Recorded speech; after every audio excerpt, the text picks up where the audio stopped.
Anyway, welcome to the Netivot Shalom shir. This is the first of what I hope will be many weekly shiurim discussing the Netivot Shalom on various aspects of the parsha. Now, I'll just repeat what I said a few moments ago. For a number of years, I was teaching Netivot Shalom. We did a whole unit on Shabbat. That took, I don't know, a couple of years, several years.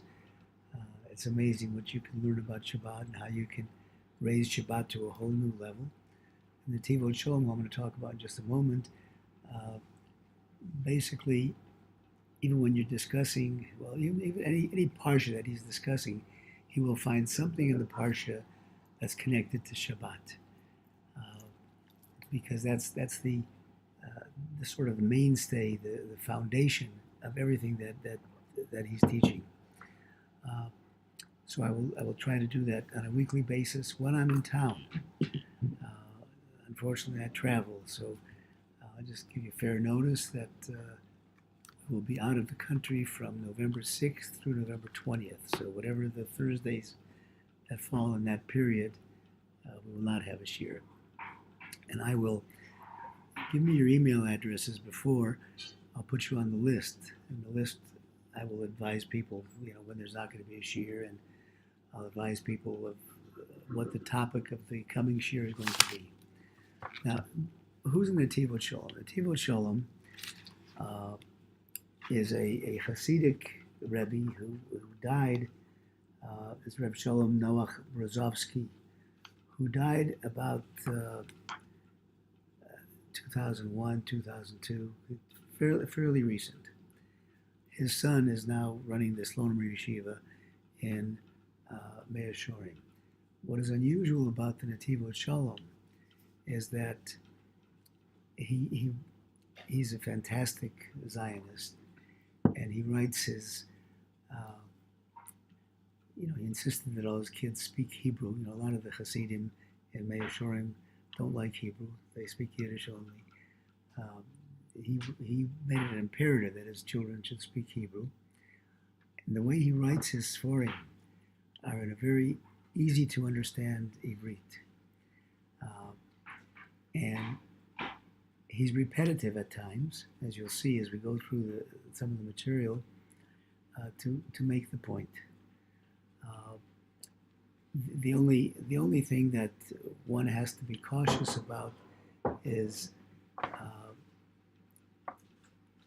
sometimes he urges a position that is that may be more strict than any of us want to adhere to. The concept of Hasidism is basically being happy with Hashem, being happy with yourself, being happy with where we are in this world. Thank you, Amy. Recognizing that, just the tea bag, I don't care. Recognizing that Hashem wants us to love this world. And a common theme that the Netivot Shalom brings out is he asks the question, how can a human being reach a level of holiness? We're only Basar V'Dam, we're human beings. And he says, Kadesh atzmacha b'ma shemuter l'cha. Sanctify yourself with that which is permitted to you. What does that mean? It means that you can take every act of the day and raise it to a higher level of God consciousness. If you're eating so you can serve God. If you're working so you can support a family. If you're playing sports, you're doing that for either exercise or entertainment. Entertainment is good for your soul too. I like to, I'm a crazy football fan even to this day, American football. I always try to look for, what is the message that I get from looking at watching a football game? It seems like as secular as you can get, The Baal Shem Tov says that everything that happens around us isn't just b'mikra, it's not just coincidence, but happens for a reason. So I'm thinking, then I think, wow, here we've got in the stadiums, like in the States, 75,000 people gathered together. And they have such kavanah, such intensity. Can you imagine if you would harness that intensity to serve Hashem? Even a bit of that intensity. And you also have an aspect of achdut, of unity, at least for those who are rooting for the same shirts. Jerry Seinfeld was talking about football, and he says, nobody really knows anything about the football players, it's just the shirts. So you're really rooting for shirts.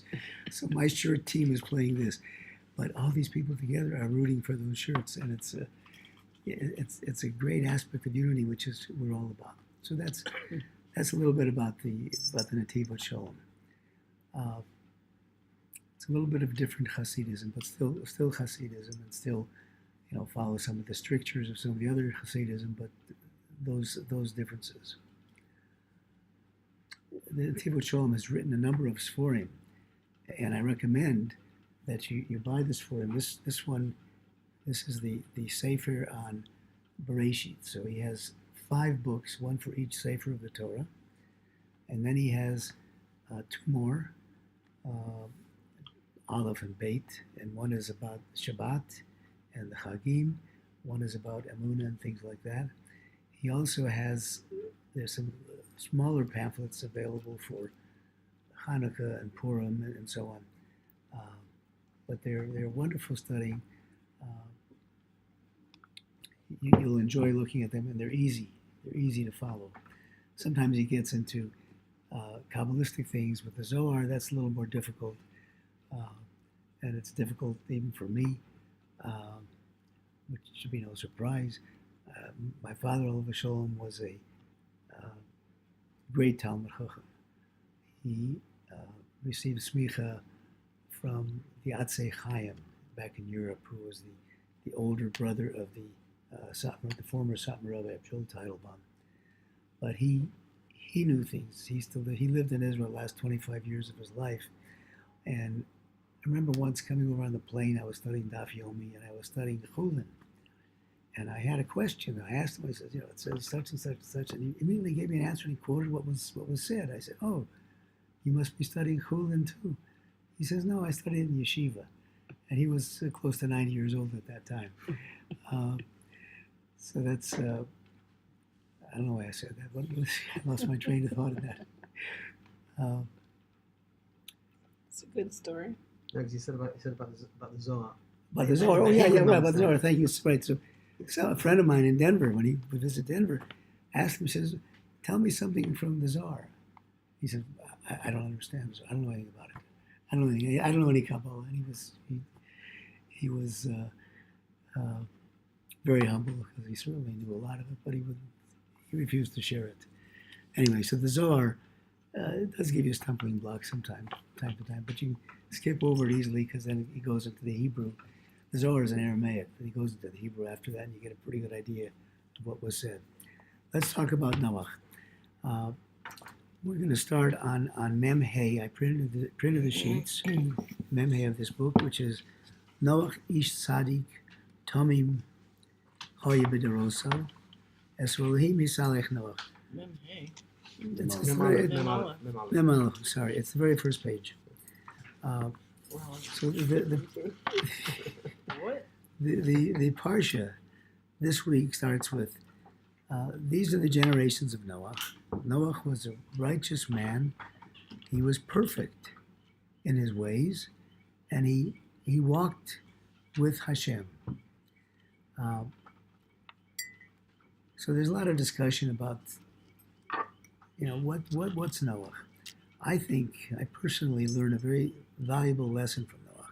First of all, you should know, as you study a little bit, you look at some of the Meforshim, there are those who say that he was a tzaddik in his generation, he was righteous in his generation, but if he lived in any other generation, he wouldn't be righteous.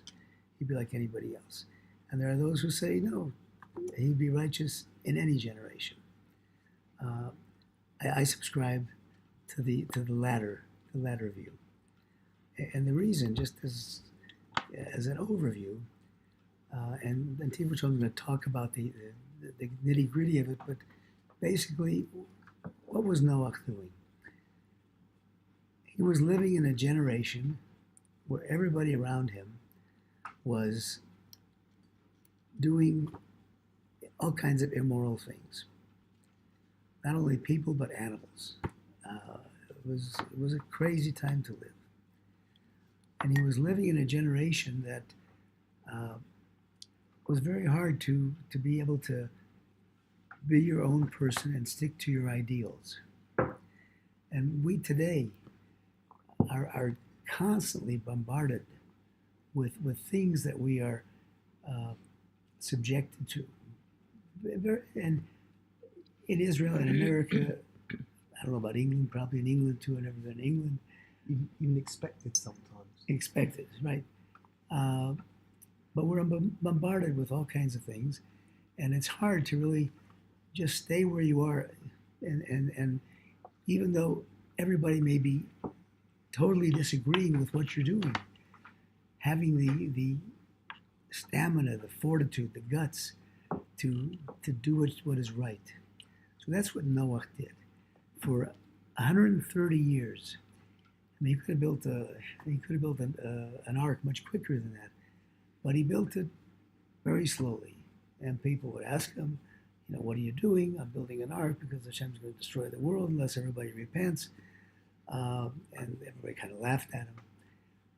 How many times do you see people who express a viewpoint, regardless whether it's religious, political, or whatever, and nobody respects what they're saying? They laugh at them. And then when you get laughed at enough, you start thinking, what am I doing this? I may as well join them. It's easier, right? Well, Noach showed that it wasn't. Noach showed that you can stay the course. Now, the reason that people say he wasn't such a great tzaddik is because, during those 130 years, he didn't convince anybody to come along with him, just his own family. Whereas Avraham Avinu was constantly out changing people's lives and doing things. But Noach did it on a passive level. Noach was firm to himself. He wasn't outgoing to other people, although if they asked him, he told them. But the fact that he was able to stick it out for those 130 years entitled him to be basically the forefather of the rest of creation after it was recreated.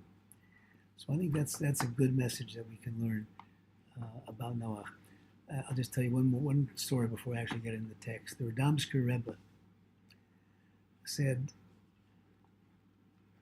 that Shem, one of Noach's sons, was asked by Avraham Avinu, how did you survive all that time for the whole year in the ark?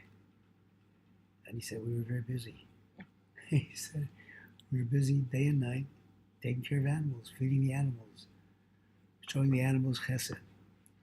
So Ramskar says that is why, Hashem, Midah Keneged Midah, gave them the chesed of being able to survive the flood, being able to go on and build humanity again. Because of that chesed, the Baal Shem Tov says that David HaMelech in the Tillim says, Hashem Tzilcha, God is your shepherd, is your shadow. What does your shadow do? Your shadow follows you wherever you are. He said the same way, Hashem Tzilcha is Hashem will follow you. If you do good, Hashem's going to do good to you.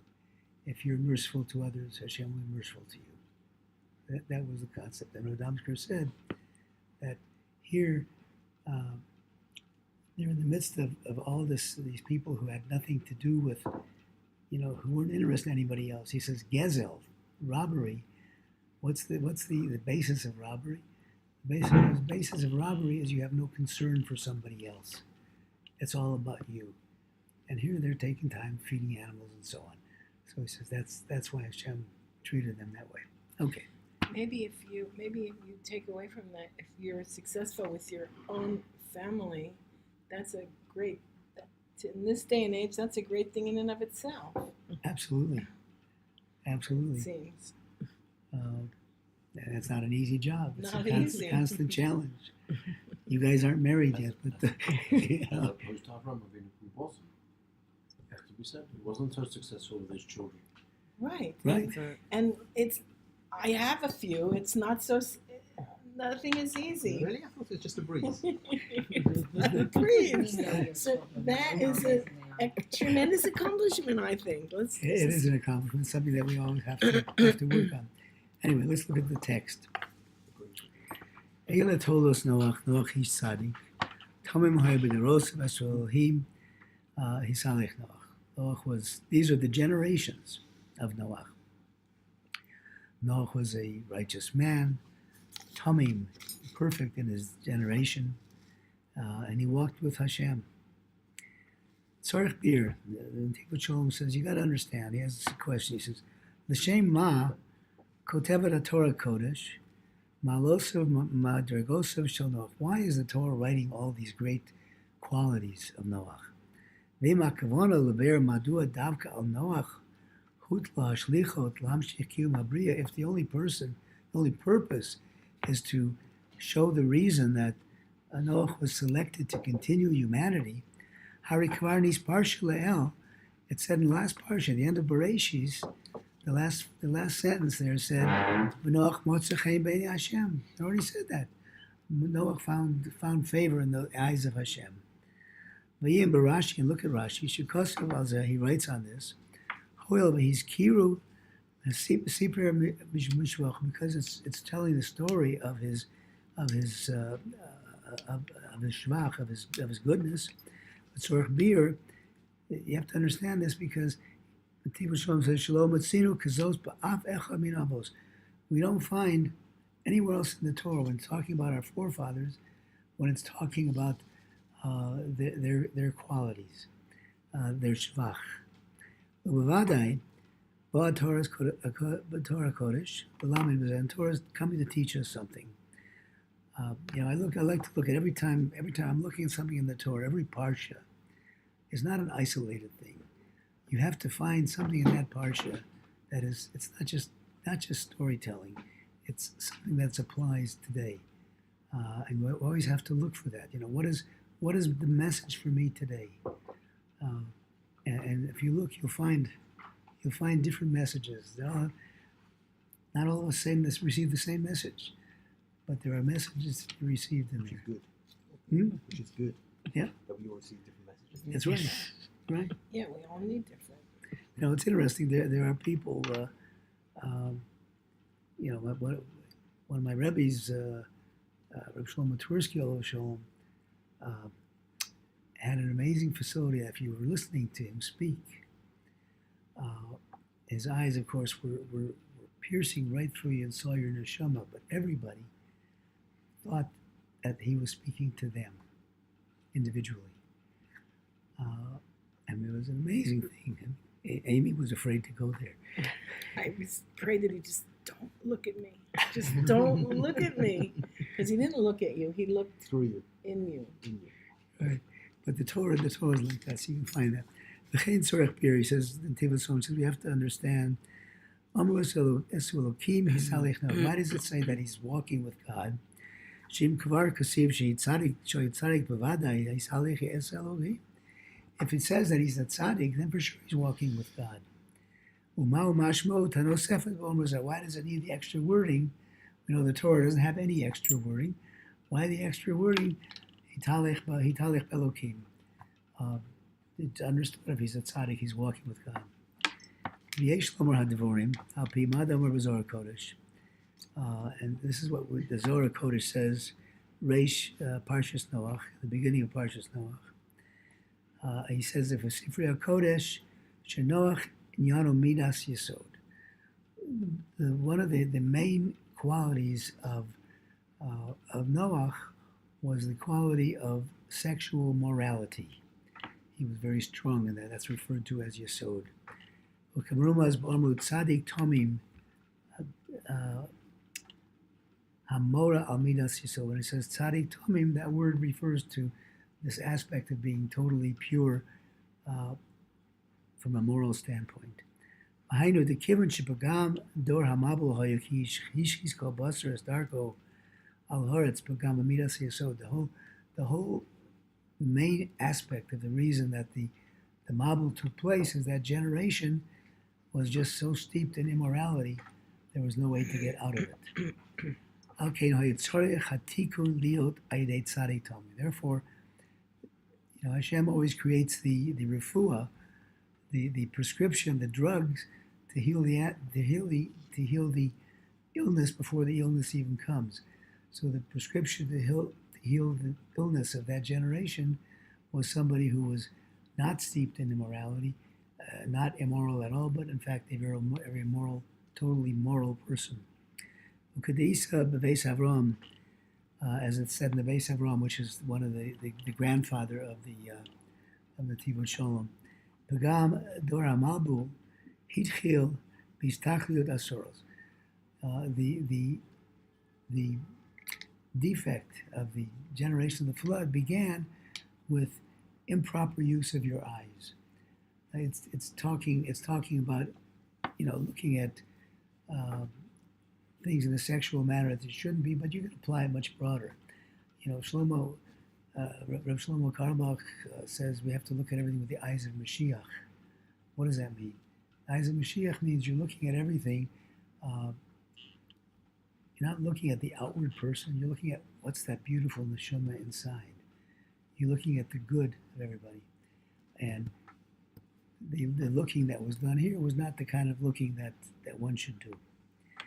Vayiru b'nei Adam es benos ha'adam. They saw the women. Mitoch holchu midechi odechi ad sheniya dor b'amol. They went from bad to worse in their actions until it came to the generation of the flood. Noach motza chen be'nei Hashem. Noach found favor in the eyes of Hashem. Ayidei she'einav hayu einei Hashem is like the same concept. His eyes were the eyes of Hashem. Hashem looks at us and sees the good in each person. There's when it came to the question of destroying Sodom and Amorah, Abraham was pleading. There's got to be some good people there. Hashem was looking at the good. He can see the good in everybody. Unfortunately, he didn't find any good there. But, you have to look at with the eyes of Hashem. Look with the eyes of Mashiach.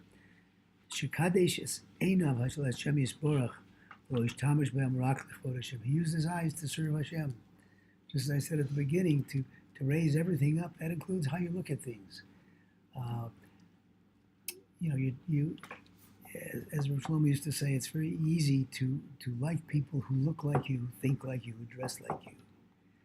But the person who smells, who doesn't dress like you, who doesn't have your status in life, that's much harder. And he says that's where you have to look. Look beyond that. Look beyond the outer exterior. Look into the neshama. And that's hinted at when it says he found favor. The highest level you can reach is if you're able to give favor, you have grace and favor. And the highest level can only happen if you're perfect in your righteousness. As we found with Yosef. He was also called Yosef Atzadik. He got up to the highest level. Commandomer, as it says, Vayimsu Yosef Chaim, Yosef found favor. Vayitein Chano, and he gave favor, he gave grace. V'amnam gadol mizeh, and greater than this is Mash Nemer b'Noach, because what it says with Noach is Motza Chaim be'enei Hashem. He found favor in the eyes of Hashem. Chmamar Moram b'Beis Avram Zechus Chilenu, Pasuk Eser Elokim Hisalech Noach. When he says Eser Elokim Hisalech Noach, he says Shiu bebechinas sheHakadosh Baruch Hu Matil amo b'gan Eden. It's like Hashem is walking with him in the Garden of Eden. I mean, that's how closely attached he felt to Hashem. By the way, you can all feel that on Shabbos if you get to the right level. Shabbos, completely you're in a bubble, and you can feel like you're walking in Gan Eden with Hashem. If you only think about it. All this was because he had no defect forever. This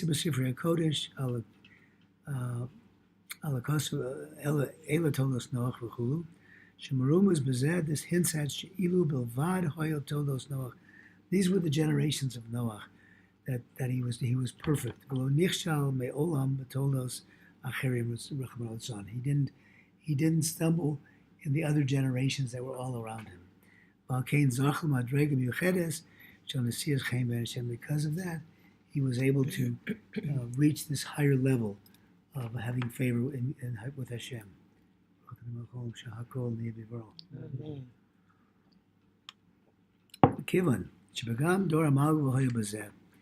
Since the defect in the Dor Mabul was this, Mavur Mashmatzinu Kmoshon Rashi we can understand when Rashi is saying the people were destroyed because they left, they destroyed their way in the earth. Even the animals were not acting properly.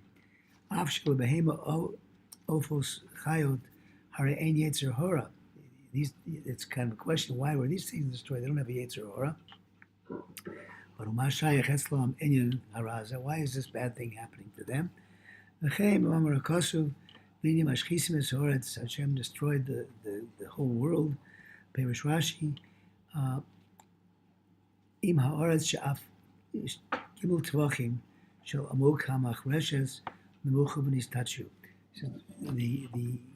The land, the immorality seeped so low in the land that it had to be destroyed down to below 3 tvachim below the ground, about that much below the ground. The Torah Bereshim Hishis Kol Basar is Darko is Horetz Machata. What was their sin? El Shaidei Chatan Nia Kol Havir Tam. Because of their sins, all of the air became tummy.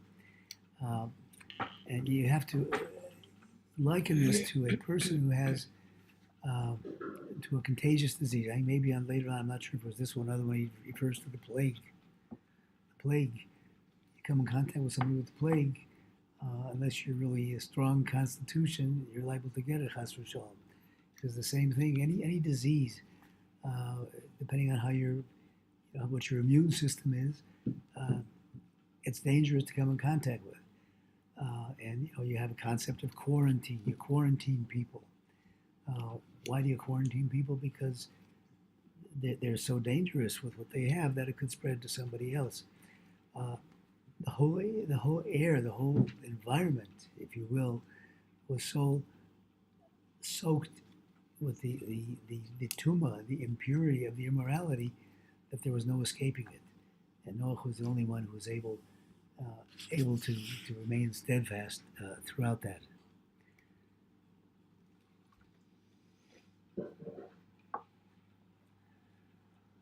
So he says, "Okay, Nishis called Basar Darko Shechadra Tuma Gam B'Bali Chaim." The Tuma ended up in the living creatures as well. Machmas Ha'avir, because of the very air, the environment, Atome Shayu Musvivam, that was surrounding them. Chdisa Nivnos Olam Chodash, and therefore we had to build a new world. Or in order to build a new world, you had to do away with the previous world, which was completely tumah. Therefore, they had the flood that destroyed every living thing.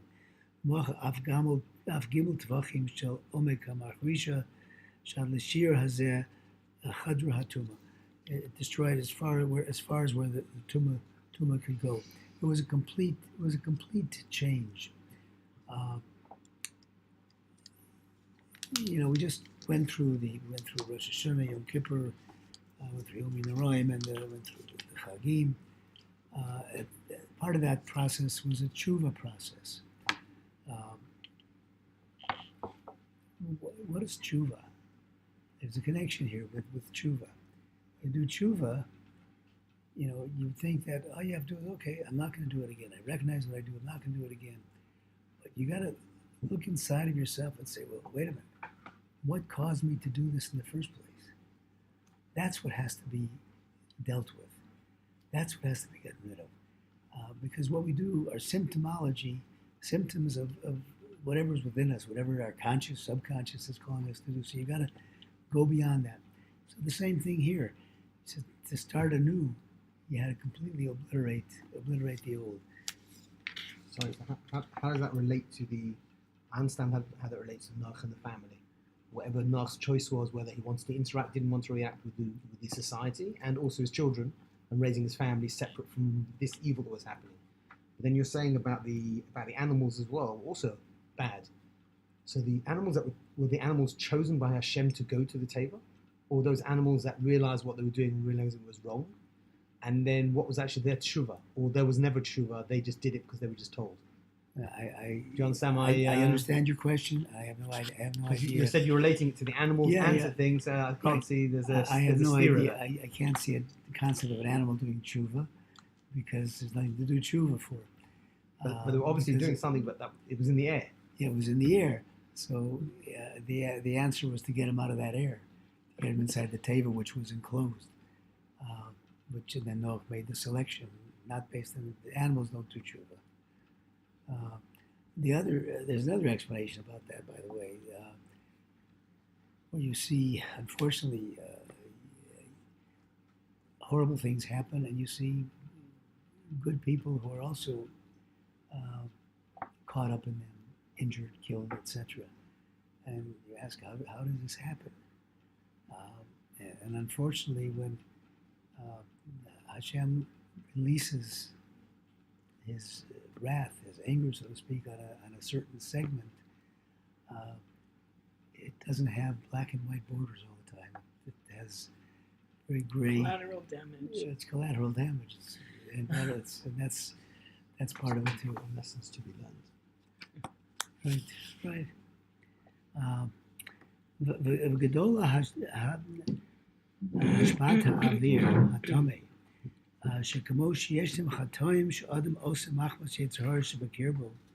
Just as there are, we're talking about the air, just as there are sins that a person does inside himself,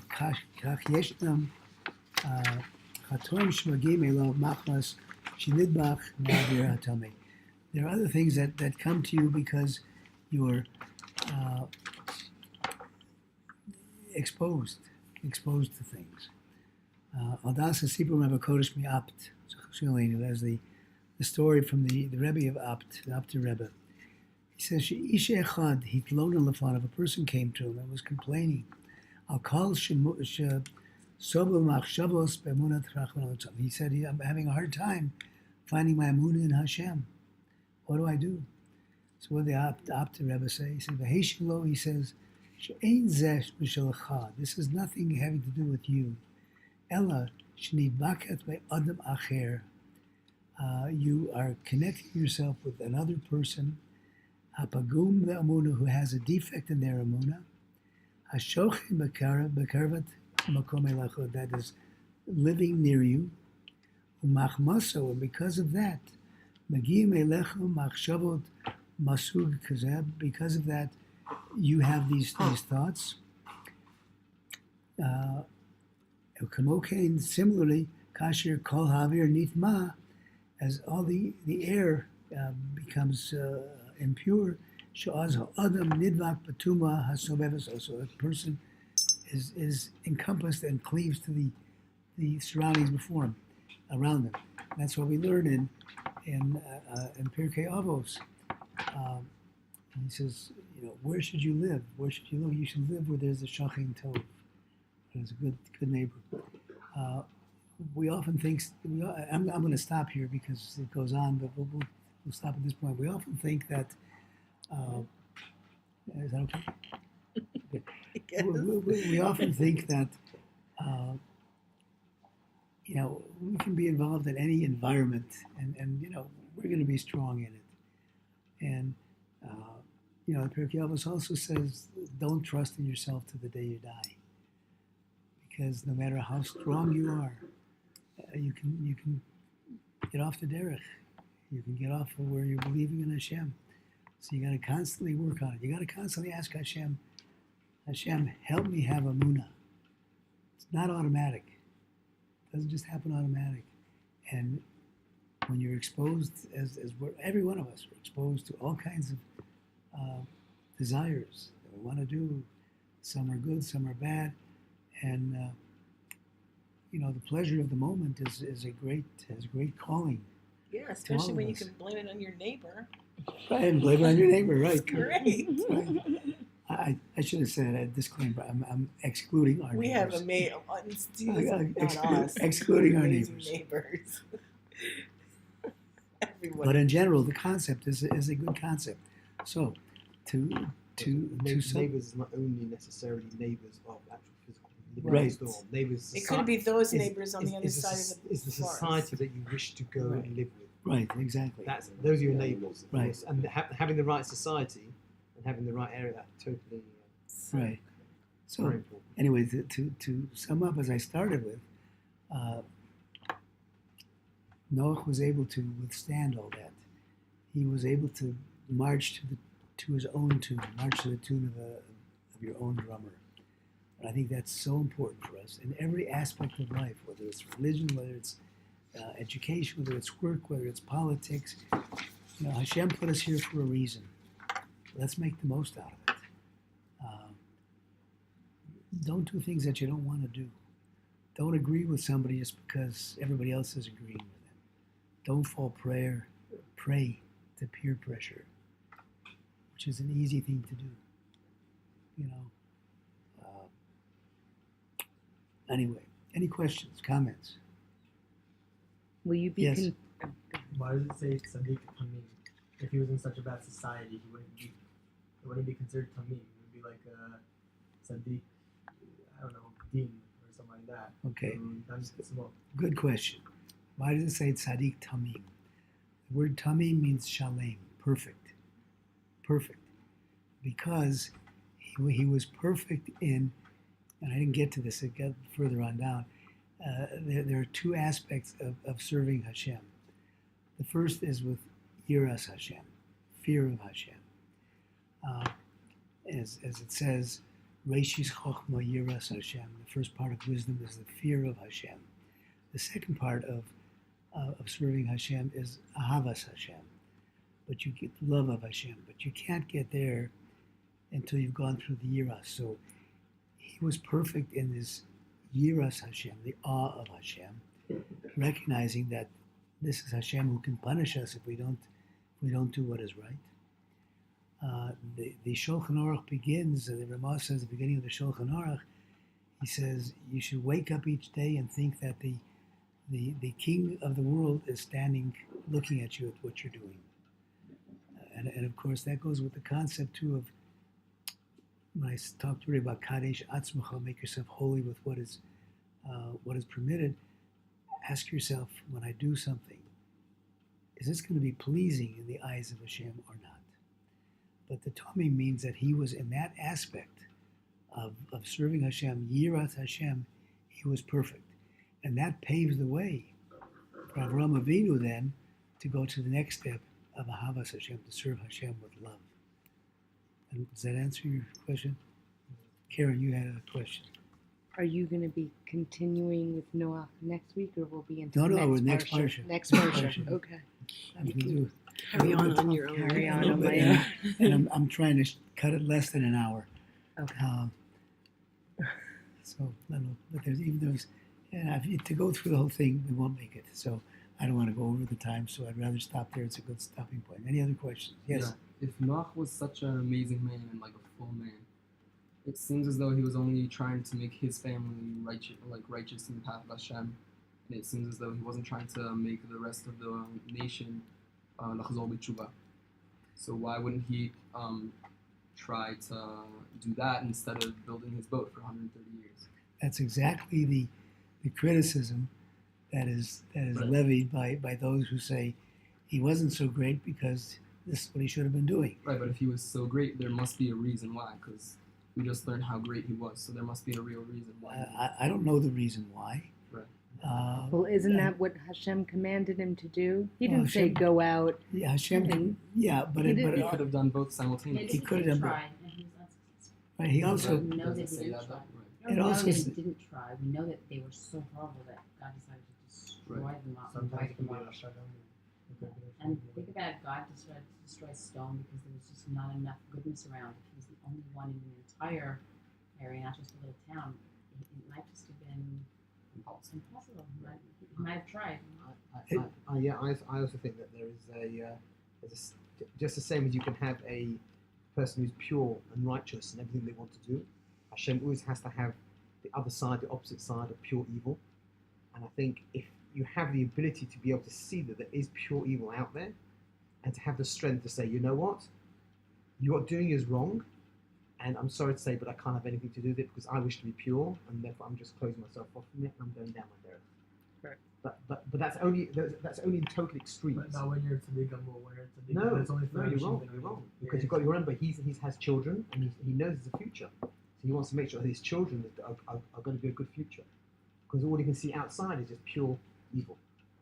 Especially when we just talked about the whole idea of being moved back from the tum'ah that's around you. Right. If you're going to be constantly out there trying to lekarev people, then you have maybe more of a chance of being moved back by this. I mean, imagine No, what? if you're a tzaddik like Yeah, Noah, like you just said, all these amazing things about him. Yeah, he it sounds was like he would be obviously a person that yeah. wouldn't happen to him. Sounds like he is the person for the job. Well, it's almost as if outside his home, you could think of it as there's fire all around. He can try and put out the fire, which is around the whole world, or he's going to take care of his family, which Hashem is saying, I'm going to start the world from you, because you're the best of what I'm looking for my future world, and don't worry- go out into the fire. Don't worry about anybody else. You just do your job, which is basically what he's saying. Correct. and the Torah also in this parsha says that Noach did whatever Hashem asked him to do. So perhaps Hashem didn't ask him to do that. Perhaps not everybody has the ability, the facility to go out and talk to other people. Maybe he was shy. But what you said is the exact criticism, and Rashi brings it down too, of those who, it says, are those who look at Noach b'shvach, which was the aspect I was trying to paint him in, and those that look at Genai, which was based on what you've said. Not so great. But, good things to think about in these. I love having these discussions because there is no real answer that we know. But we can learn from whatever the answer is. Zeh Divrei Elokim Chaim. These are all good viewpoints to discuss the various points of them and to learn from each one. To learn what, maybe if I'm in a similar situation. I mean, you got to look at America, look at the Caribbean, look at Mexico. You had all these horrible disasters, natural disasters, earthquakes, fires, hurricanes, Massacres. and massacres. And you look at the reaction of people. Now, a lot of people brought out the good in people. People were helping other people. That was phenomenal. But oftentimes, well, first of all, nobody tries to find, why did this happen? And I have no idea why it happened. I won't even venture a guess, but nobody asks that. But the thing that bothers me most is those people that survive. I've seen so many saying, oh, we were lucky. And I've seen so few saying that, thank God we made it out. There's Hashem wants us to recognize God's role in this world. God didn't just create the world and go for a vacation. He's here doing every single thing and being involved in everything. people have to recognize that, and it hurts me to not see people be thankful, not just look at it as a choice of luck. God, this house burned down, but mine didn't. I guess I was really lucky. It isn't luck. There's a reason for it. I mean, I know the reason. Well, even the firefighters didn't know the reason. They, like, whole neighborhoods completely obliterated. It's mind-boggling. Then one house stands and the next one burns, and it makes no sense. Yeah. See it on. Just, Right. That's one of the most difficult things in the Parsha. If the Parsha comes to teach us, for example, Midah Keneged Midah, it's a common theme of the Torah, but when you try and look in your daily life, what is the Midah Keneged Midah? We don't know why the hurricanes happen. We don't know why the fires happen. I don't know, fire, water, So what do you stoning. want from me? What do you We're want just from getting me? over. It's meant to be Singing Midah about Keneged it. Midah, but it's impossible to see what that is. It's not easy, right? It's You not might- easy you to know, see what the Midah it Keneged is. might not be the same, like the exact reason, but you can see reasons for stuff. I think so too. I The think Yeah, you Hurricanes can can see. be very humbling. here They're is the it. strongest nation in the world. Nothing can stop them. And a lot of wind and rain makes a whole state run away. That's, I that's a think it's nation. also It's not people who die. Historically, also, there's a difference between Prophet Tanakh, which is very clear. Midah Keneged Midah, God, the people are bad, they get punished. People are bad, they get punished. And then at the end of Hazinu, Hashem talks about how it's going to be like that now. Now you're not going to be able to see, you're not going to be able to understand always why, and bad things are going to happen. And Here, I don't think that's necessarily clear because no, here it here seems the- like everybody here deserves it. the straw that breaks the camel's back is that people were stealing. Okay. The generation before them were doing every other evil thing apart from stealing. That's good. That didn't deserve the same response. That just that extra little bit. The Well- generation before obviously weren't good. No, the question It is, just weren't bad it enough. wasn't so much stealing. It was guzzling. They were doing it in your face, which means they no longer had any respect whatsoever for anybody else or anybody else's thing. Right. They had no If If you're a shame person for that it. comes at night and quietly comes in and breaks something and steals something, that's one thing. If a person stands in front of you and goes, "Hey, that's nice, give me that ring," and I'll chop your finger off. sexual immorality, everything else. But it's a different level. They were different doing level. just not that. Different level. To look in your face and say, "What you have, I want, because I want it." I think that is an exceedingly, and if a whole society can't survive like that, it's impossible to survive. Because everybody's just going to take everything. There's no reason to get anything, no reason to gain anything. But is that the right message? Is that Marash the message that it's all about Maybe. Chomriyut?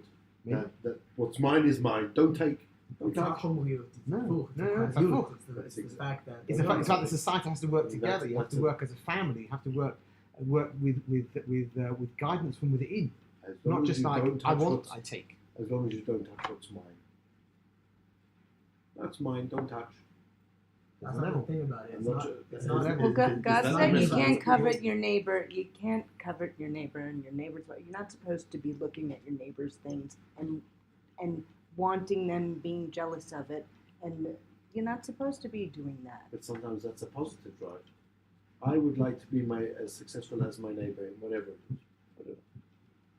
You That should can- be as that can be- successful as That you can be can just, be. just It's as not much a the. positive. there's drive difference as between a- wanting as to be like as it him or could wanting be to a- have what he has. There's a Right. big difference. Good That's a point. big It's a good point. Yeah, I wanna have Excellent. what he has a nice. You don't You wanna want what take- he you don't wanna has, take what or he you has, you want wanna to achieve have what he what he has. has I want achieved. to It's a take big what difference. I want what he has. So I want to push myself to get everything possible that I can provide for myself what he has. But then that's not accepting But that's on the God's physical I know, level. but that's decisions like on what you competition have. breeds excellence. There's something to be said for that. Right, but God gives you what He. Not that you shouldn't strive for the best of the best, but it's not being accepting and appreciating and recognizing what you have. It's looking at someone else and saying, "What do they got? It's better than what I got," and then that's really taking God's gifts of what He's given you for granted, in a sense. it's a question, as I said earlier about the Radomsker Rebbe, the question of a lack of compassion, and that's a big key. The door of Enosh, generation of Enosh, was steeped in avodah zarah, idol worship. Hashem didn't destroy them.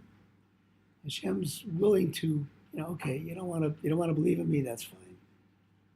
I'm not going to destroy you for that. But you gotta pay attention to your fellow human being.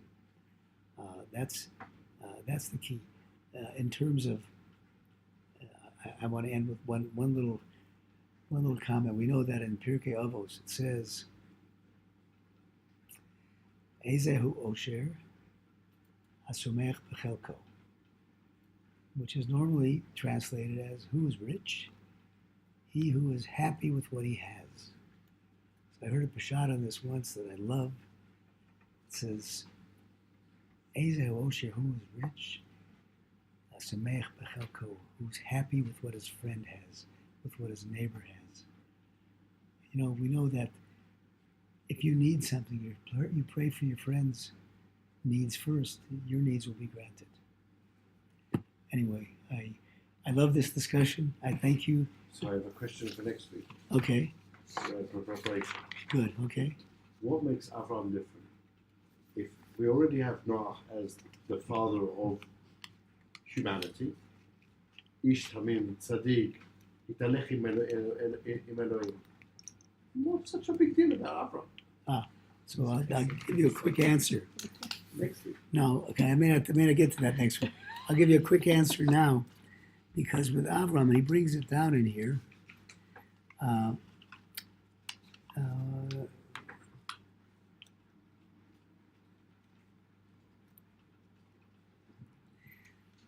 it says, Ani Hashem, Ani Kel Shakai, Hitalech Lefanai V'Heyatom, he said, Avram, walk before me. The difference was that Noach was walking Im Hashem. He needed the support of Hashem. Couldn't do it on his own. Avram was able to walk in front of Hashem. Didn't need that support. That was one thing. There are other things too. The whole question of what he went against up. the Lubavitcher Shir.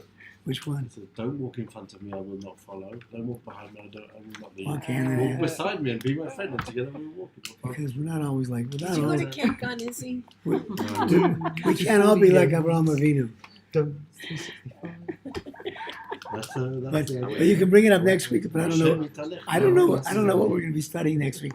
It's something from next week's parsha. I don't know what it is. I think that's the difference between Noach and the Avot, are that with Noach it was Tamun b'tocho, the Tamid. It was embedded within him, and that's why he was capable of being this great man while the rest of the nation wasn't able to. With Abraham, it's the whole story about the tshuva. He was able to find his path, like on his own to Hashem.